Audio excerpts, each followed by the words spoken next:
ને તો એમ તો ઘણી મુશ્કેલી આવે છે. રોડ તો સારો ચાલુ છે પણ આમ ટાઈમ લાગે છે થોડું. બહુ ઝડપથી નથી કામ. અમને બહુ ફરવું પડે. એક બે કિલોમીટર અમે ફરવા જઈએ તો કેમ અમને ભાડું પોસાય? આવી રીતે રિક્ષાવાળાને તકલીફ પડે. ઝડપથી કામ થાય ને તો અમને એમ થાય કે સારું ઝડપથી થઈ જાય તો અમને ચક્કર ના પડે. આમ ખાડા હોય થોડા ઝડપથી કામ ચાલુ હોવું જોઈએ. એમને અત્યારે જે ઠેર જગ્યાએથી ગાંધીધામમાં ખોદકામ ચાલુ છે અને કામ બહુ સ્લો ચાલે છે, એના કારણે બહુ તકલીફ પડે છે. બધી રીતે જ્યાં અહીંયા ખોદી નાખ્યું, જ્યાં અહીંયા रस्ता बंद कर नाख्या, એના કારણે બધાએ તકલીફ પડે છે. देखो बहन, ये जो स्मार्ट सिटी बनने जा रहा है गांधीधाम, तो उससे समस्या बहुत है पब्लिक को। और गटर छलक रहे हैं, कहीं कहीं रोड बन जो तोड़ा है उसकी तो समस्या अभी तक हल नहीं हुई है। कर रही है गवर्नमेंट काम, लेकिन आहिस्ता आहिस्ता बहुत काम कर रही है। बहुत काम स्लो हाले છે, સ્લો કામ છે, એટલે જરાક ઝડપી કરે એ વિનંતી છે અમારી. ટ્રાફિકની બહુ સમસ્યા છે. નમસ્કાર દર્શકો, હું અસ્મિતા. તમે જોઈ રહ્યા છો એસએ ન્યૂઝ ગુજરાત. આજે આપણી જે એસએ ન્યૂઝની ટીમ છે એ ગ્રાઉન્ડ લેવલની રિપોર્ટ માટે આવી છે કચ્છ જિલ્લાના ગાંધીધામ શહેરમાં. દર્શકો, ગાંધીધામ જે હમણાં મહાનગરપાલિકા બનવા જઈ રહ્યું છે, તો અહીંયા મહાનગરપાલિકા બનવા જઈ રહ્યું છે તો અહીંયા ઘણી એવી સમસ્યાઓ સર્જાયેલી છે. ધારો કે તમે પાછળ જોઈ શકો છો, અહીંયા અંડરગ્રાઉન્ડ વીજનું કાર્ય ચાલુ છે. પછી અહીંયા જે રોડ બનવા જઈ રહ્યા છે જેના કારણે ટ્રાફિકો સર્જાય છે. પછી અંડરગ્રાઉન્ડ જે ગટરોની વ્યવસ્થા ચાલી રહી છે. તો દર્શકો, એના કારણે આ જે મહાનગરપાલિકા બનવા તો જઈ રહ્યું છે જે એક સારું કાર્ય છે, પરંતુ એના કારણે જે અહીંયા આમ જનતા છે, જે અહીંયા આમ લોકો છે, જે એમના ડેલી અહીંયા જે વર્કિંગ કરી રહ્યું છે, એમના ઉપર આ બધા કાર્યોના કારણે શું અસરો પડી રહી છે તે બધું અમે તમને આ વિડીયોમાં બતાવશું. વિડીયોને એન્ડ સુધી બન્યા રહો. દર્શકો, આપણી સાથે એક બીજા ભાઈ જોડાઈ ચૂક્યા છે, જે આપણે જોઈ શકો છો તમે આ બાજુ. તો આપણે એમનાથી પણ વાતચીત કરશું કે એમને કેવી સમસ્યાનો સામનો કરવો પડે છે. નમસ્કાર સર, તમે જે હમણાં ગાંધીધામમાં કન્સ્ટ્રક્શનનું કામ ચાલી રહ્યું છે, જગ્યાએ જગ્યાએ ખોદકામ ચાલુ છે, તો એના વિશે તમારે શું રિવ્યુ છે? મતલબ સારું છે કે નેગેટિવ છે કે તમને એનો કોઈ મતલબ સમસ્યાનો સામનો કરવો પડે છે?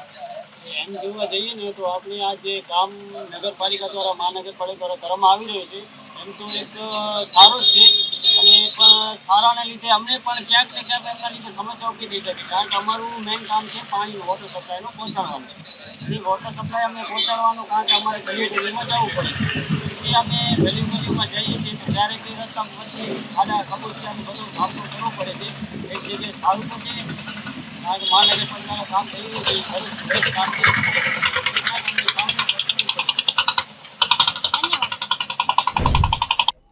તો દર્શકો, અમે તમને જેમ કે બતાવ્યું કે આજે ગાંધીધામ શહેરમાં આ બધું કન્સ્ટ્રક્શનનું કામ ચાલી રહ્યું છે, જગ્યાએ જગ્યાએ ખોદકામ થઈ રહ્યું છે, પાઇપલાઇનો લગાડવામાં આવી છે. તો એના માટે મતલબ જે દર્શકો છે, જે અહીંયાના લોકલ જે લોકો છે, એમને શું શું સમસ્યાનો સામનો કરવામાં એ લોકો કરી રહ્યા છે. તો આપણી સાથે એક જે રિક્ષા ચાલક છે ભાઈ, એ આપણી સાથે જોડાઈ ચૂક્યા છે. આપણે એમનાથી પણ જાણકારી પ્રાપ્ત કરશું.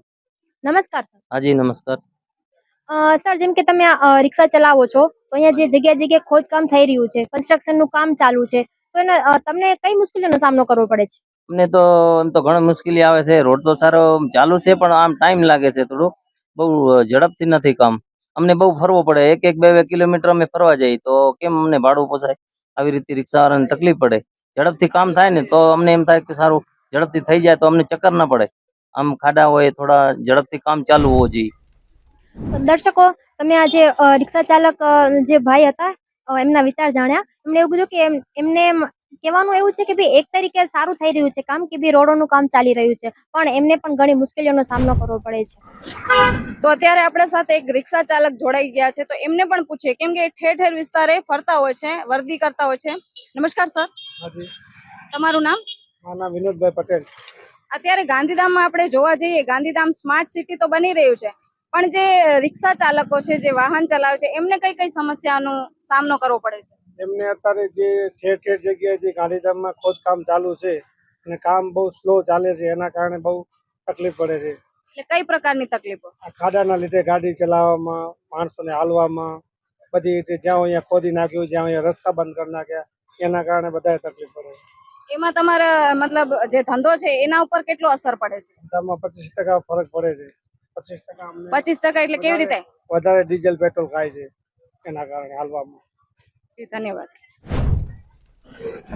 અત્યારે અમે ભારતનગર વિસ્તારમાં છીએ. જો ભારતનગરની જે જનતા છે એમનું શું માનવું છે, જે લોકલ પબ્લિક છે, જેમ કે અત્યારે અમે જોઈ રહ્યા છીએ અહીંયાથી બાઇક સવારો જઈ રહ્યા છે, ગાડીवाला છે, तो आमनाથી पूछिए। नमस्कार सर। नमस्ते जी।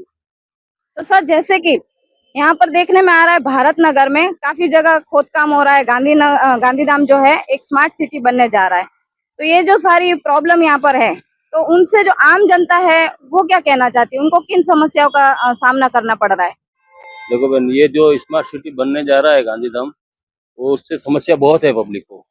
कि ये भारतनगर विस्तार है, इसमें देखो गलियां जगह जगह बंद पड़ी है, और कोई भी व्यक्ति क्लियर जाना जाना चाहता है लेकिन वहां से वापस रिटर्न आता है, और गटर छलक रहे हैं कहीं कहीं।